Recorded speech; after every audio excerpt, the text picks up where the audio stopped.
Vocês fiquem aí parados.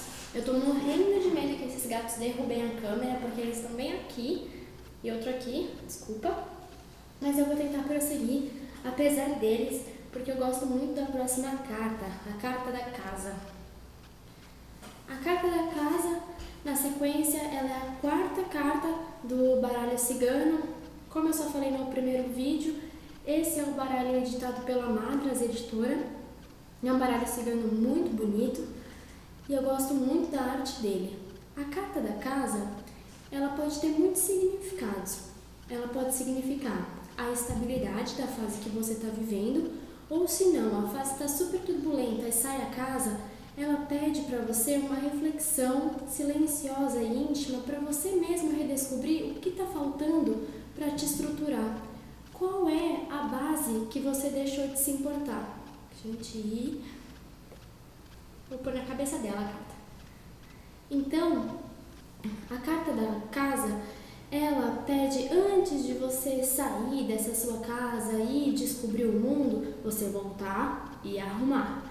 Você olhar antes os seus deveres, depois os seus direitos, você reestruturar as suas bases, ver quais são as necessidades da sua alma, que vão servir de pilares para as suas conquistas.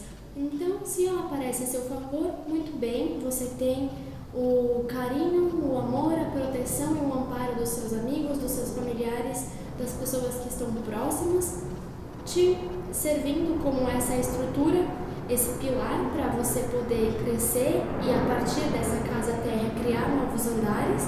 Ou se você está num momento de turbulência e a carta sai contra você, ela pede essa reflexão para você, antes de criar as suas asas, colocar os pés no chão e olhar as suas necessidades primordiais e não negligenciar mais a estrutura da sua casa, que é a sua estrutura psíquica, que é a estrutura da sua saúde. Depende do âmbito que você está perguntando, essa carta ela consegue ser bem objetiva para esse chamado, porque você pode ver que bonito, ela tá com uma simetria, é uma carta estabilizada, ela à frente tem um caminho iluminado, mas um telhado também como um triângulo que automaticamente ele consegue se conectar a uma estrela no céu, uma estrela brilhante que é a sua estrela do norte.